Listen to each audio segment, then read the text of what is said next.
Vous êtes en train de faire quelque chose d'anodin, peut-être marcher dans la rue, peut-être simplement attendre votre tour dans une file ou boire un café. Et soudain, tout bascule. Votre cœur s'emballe, votre gorge se serre, vous avez du mal à respirer, comme si l'air autour de vous était devenu trop lourd. Vous ne comprenez pas ce qui se passe, mais vous sentez que quelque chose de terrible est en train d'arriver. Et dans votre tête, une seule pensée: je vais mourir. Ou encore, je perds le contrôle. Et pourtant, personne autour ne semble voir ce que vous vivez. Personne ne voit la tempête. Personne ne voit que tout déborde. Bienvenue dans Énergie et Transformation. Je suis heureuse de vous retrouver dans cet espace que nous créons ensemble, semaine après semaine, pour vous reconnecter à vous-même. Aujourd'hui, nous allons parler de ces moments intenses, troublants, parfois terrifiants, les crises d'angoisse. Si vous êtes là, c'est peut-être que vous traversez un moment où tout semble trop. Une vague qui monte sans prévenir, une pression qui serre sans qu'on comprenne pourquoi. Ce que vous ressentez n'est pas une faiblesse, c'est une alarme, un appel à ralentir, à écouter. Et aujourd'hui, vous allez pouvoir vous offrir ce moment. Non pour fuir, mais pour rester avec vous, autrement. Aujourd'hui, je vous propose une traversée différente. Un moment pour vous, si vous sentez que tout déborde. Si l'angoisse s'invite, submerge, serre. Ce que vous ressentez, ce n'est pas une faiblesse, ce n'est pas un défaut à corriger. C'est un cri, un appel, une tentative de votre corps pour vous dire que quelque chose ne va pas. Quelque chose a besoin d'être entendu. Et dans cet épisode, vous n'allez pas fuir. Vous allez rester, mais pas seul. Pas comme d'habitude. Nous allons ensemble, pas à pas, créer un lieu en vous, un refuge, un endroit où vous pourrez revenir à chaque fois que le tumulte monte. Parce que même quand tout s'emballe, il existe un espace en vous, où vous pouvez respirer. Et aujourd'hui, vous allez retrouver cet espace. Ce n'est pas dans la tête, ce n'est pas une histoire qu'on se fait, ce sont de vraies tempêtes, vécues dans le corps, dans l'âme, dans le système nerveux. Dans cet épisode, je vais vous proposer de comprendre ce qui se passe vraiment, d'écouter le message profond derrière ces crises et de découvrir comment les apaiser sans vous fuir. Une crise d'angoisse, c'est une explosion intérieure. Le corps crie ce que vous avez tu. C'est comme si quelque chose que vous aviez réussi à contenir jusque-là, une peur, une douleur, un souvenir, un trop-plein, se libérait d'un seul coup, sans prévenir. Le cœur s'emballe comme s'il voulait fuir avant même que vous ayez compris. La respiration devient courte, coupée, haletante, comme si l'air était devenu dangereux. Les mains tremblent, les jambes se dérobent, et dans la tête une spirale qui va de plus en plus vite. Qu'est-ce qui m'arrive? Et si je ne m'en sortais pas? Mais en réalité, c'est tout votre corps qui tente de survivre à quelque chose qu'il ne comprend pas. Il n'y a pas de danger réel.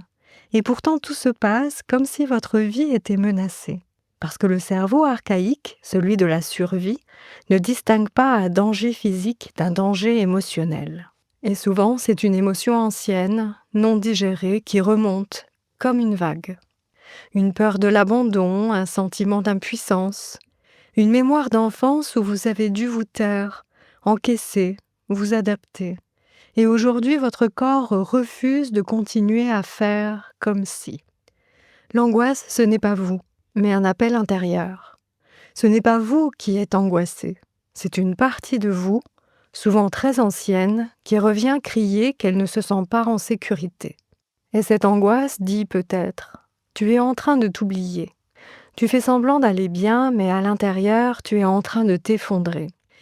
Tu n'en peux plus de devoir être fort, adulte, responsable tout le temps. Il y a souvent derrière l'angoisse un enfant intérieur qui n'a jamais été entendu.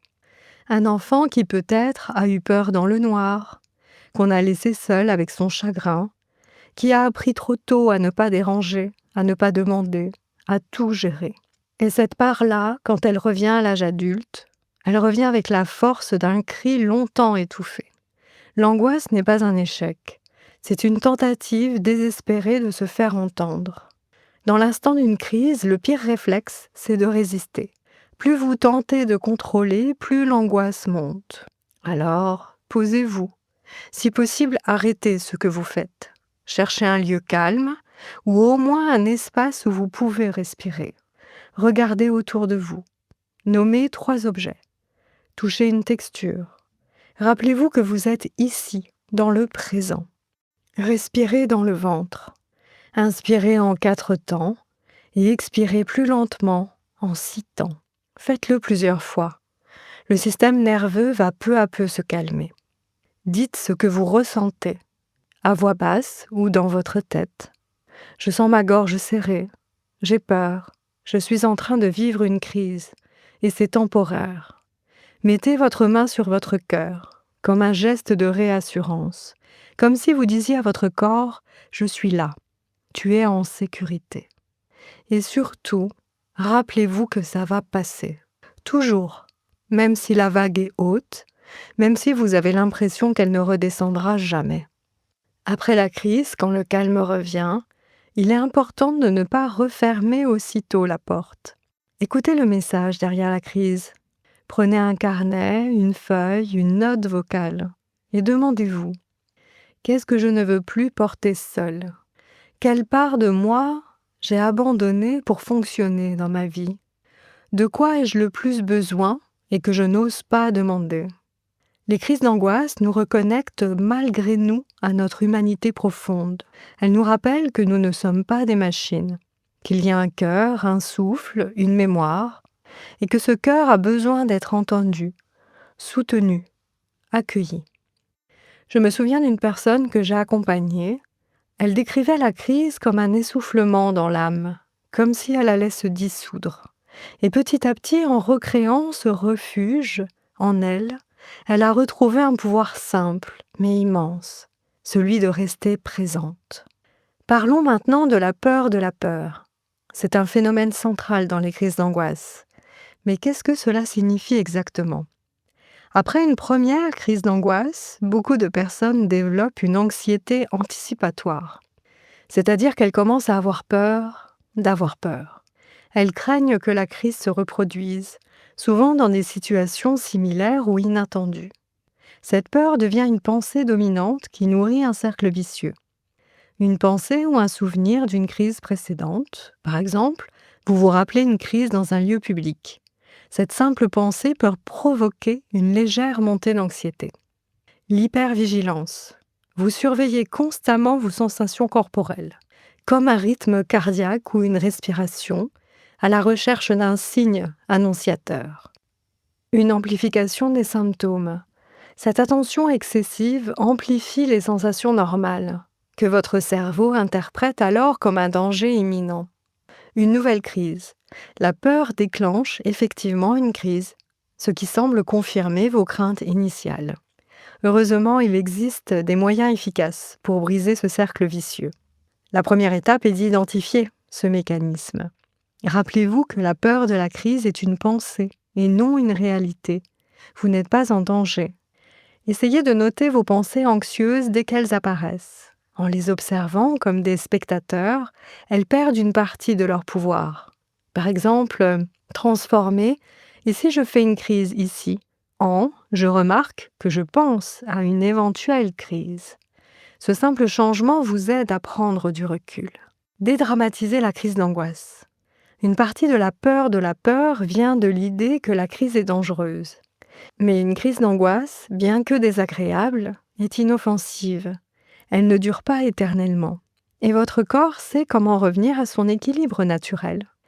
Rappelez-vous ces affirmations. Une crise ne peut pas me faire de mal. Elle passera comme une vague. Je sais quoi faire pour la gérer.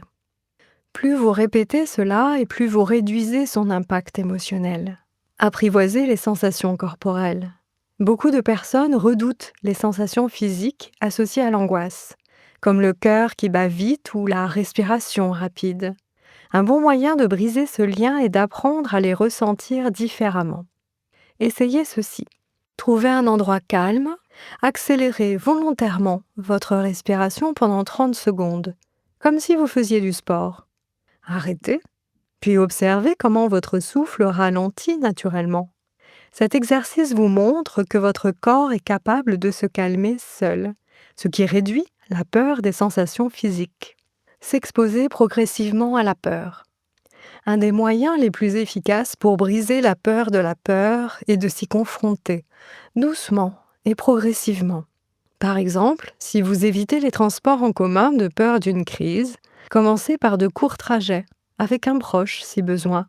Si vous redoutez les grands espaces, passez quelques minutes dans un parc, puis augmentez progressivement le temps.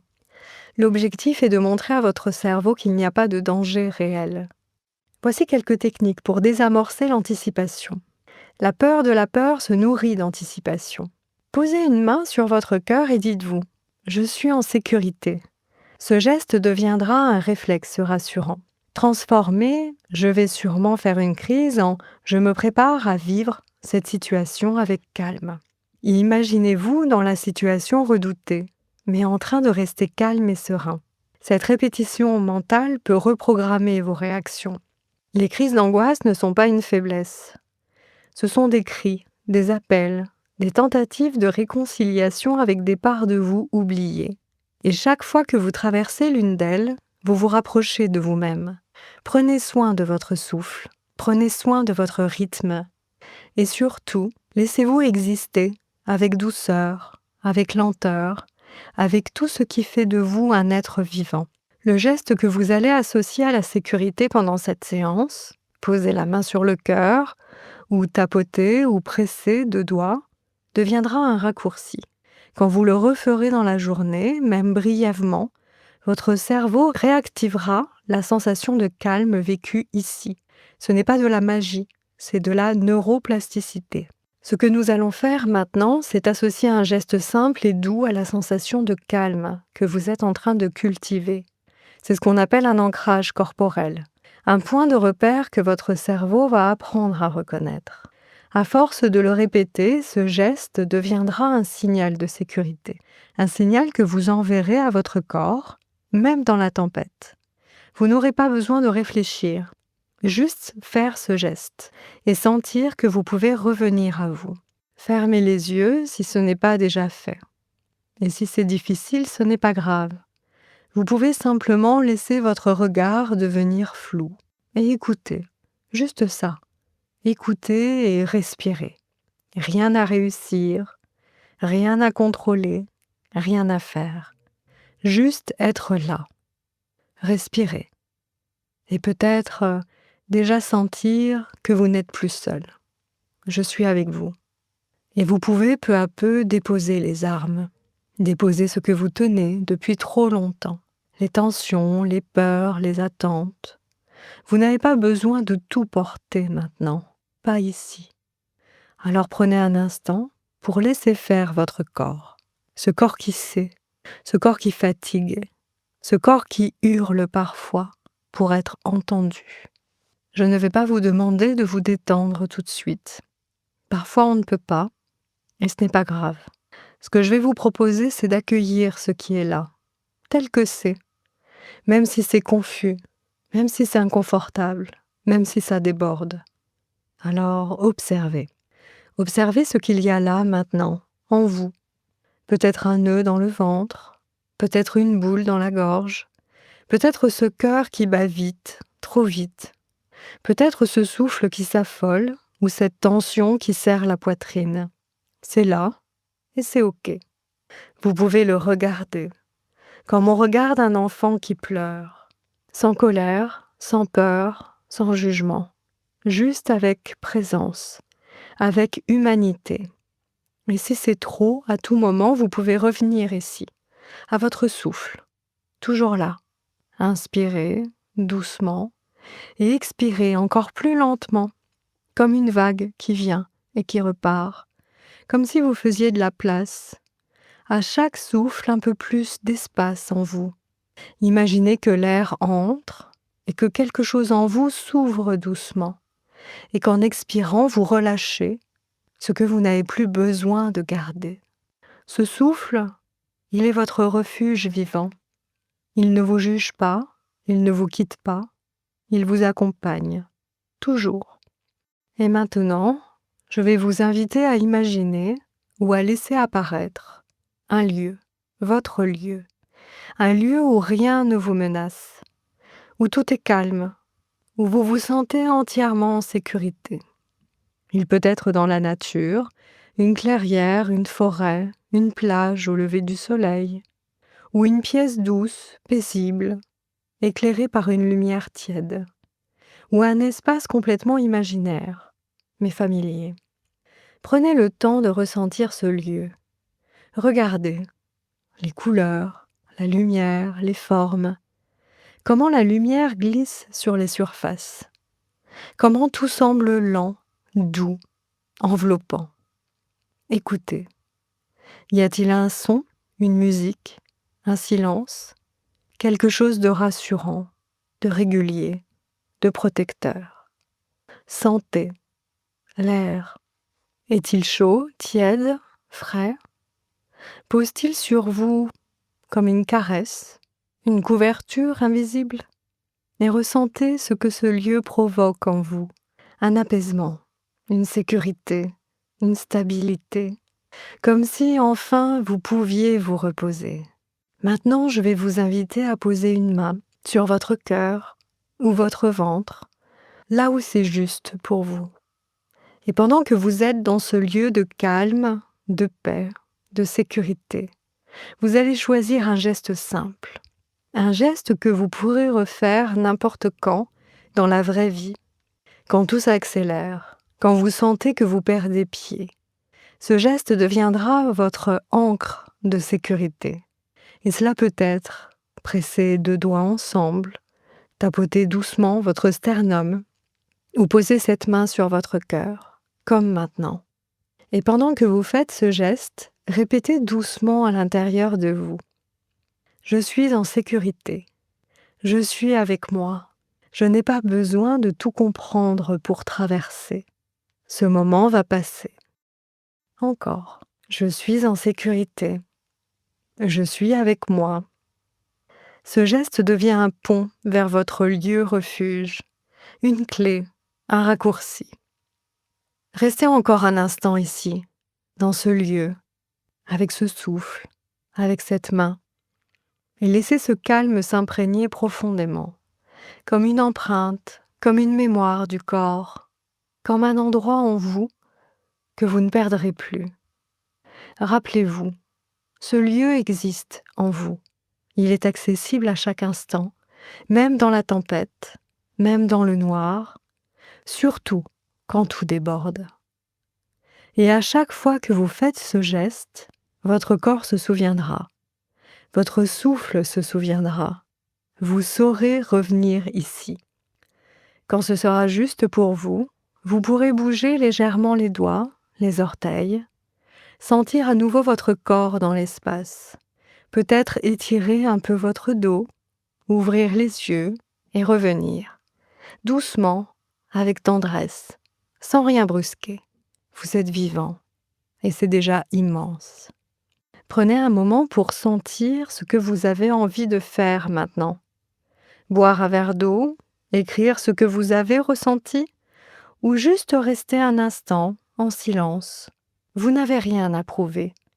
Vous venez déjà de faire quelque chose de précieux.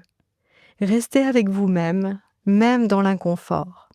Prenez encore quelques secondes pour goûter ce que vous avez vécu, même si c'est subtil, même si tout ne s'est pas calmé. Le fait que vous soyez resté ici avec vous change déjà quelque chose. Vous avez créé un espace. Et ce geste que vous avez ancré, cette main sur votre cœur ou ces doigts pressés ou ce tapotement léger, vous pouvez le refaire à tout moment. Dans la rue, au travail, en pleine nuit, même discrètement, même brièvement. Il sera comme une main tendue, une mémoire du calme, une promesse silencieuse que vous êtes capable de rester avec vous, même quand tout tangue. Et si vous sentez que vous avez besoin de revenir ici régulièrement, la séance est là. Écoutez-la autant de fois que nécessaire. Si vous souhaitez pouvoir réécouter cette séance hors ligne, en cas d'urgence ou simplement pour vous recentrer, Je vous ai préparé une version téléchargeable sur mon site christineginier.com à l'onglet Hypnose MP3. Vous n'êtes pas seul et vous n'avez pas à être fort. Vous avez simplement à être là, présent, et c'est déjà énorme. Dans le prochain épisode, nous parlerons d'un piège invisible, celui de la positivité toxique.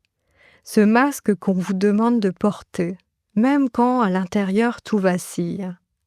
Pense à ceux qui ont moins que toi. Allez, souris. À force de vouloir aller bien, on en oublie de se dire la vérité. On étouffe ses larmes, on ravale sa colère, on s'empêche de craquer alors que tout en soi crie. Mais peut-on vraiment guérir si l'on n'a plus le droit de tomber? Et si c'était dans nos failles, nos creux, nos ombres, que se tissait déjà la lumière? Dans cet épisode, on parlera du courage qu'il faut pour ne pas aller bien et de la liberté profonde qui naît quand on cesse de faire semblant. Merci pour ce moment. Si cet épisode vous a touché, je vous invite à le partager à quelqu'un qui pourrait en avoir besoin. Abonnez-vous pour ne rien rater de nos futures explorations. Et si vous souhaitez aller plus loin, vous trouverez sur mon site christineginier.com des audios d'hypnose comme Apaiser vos émotions en profondeur et Libérez-vous du stress, l'art de la détente. Vous pouvez également prendre rendez-vous sur mon site pour des séances personnalisées. Je serai ravie de vous accompagner sur ce chemin de transformation. Prenez soin de vous et à bientôt.